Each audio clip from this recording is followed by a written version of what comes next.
نیروهای افغانستان روز 21 آگوست عملیات پاکسازی جنگجویان طالب از ناحیه استراتژی خاناباد را شروع کردند.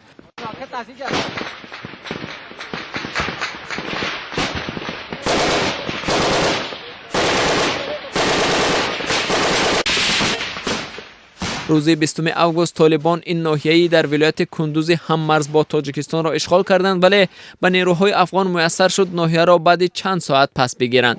ناآرامی و جنگ ها که اساساً در جنوب و شرق افغانستان مناطق اصلی و تکیهگاه طالبان زیاد بود، به تدریج به شمال کشور یک منطقه آرام کشور هم سرایت کرده است.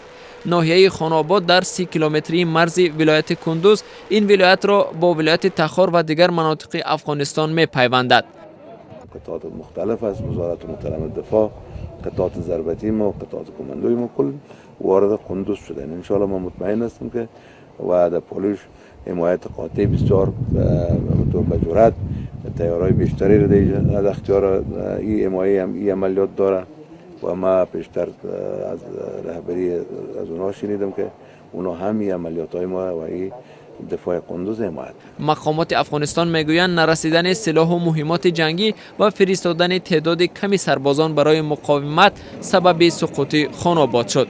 وضعیت بیخی خراب است، وضعیت وخیم است که دولت کو دیگر کو باخصاص کو پرسان چهار طرف بند است، رای خاناباد بند است، چهار طرف بند است، بچهای مردم میمیره، اولاد مردم میمیره، پای پاک دربدری است. ملت نه جان تن نمیتفهمی. ولایت کندوز که در مرز تاجیکستان است ماه سپتامبر سال گذشته برای مدت کوتاه به دست طالبان افتاد و نگرانی مقامات تاجیکستان را از سرایت ناامنی به کشور برانگیخت. در آن وقت مقامات تاجیکستان مجبور شدند برای تامین امنیت مرزی 1400 کیلومتری با افغانستان نیروهای علاوه‌ای بفرستند.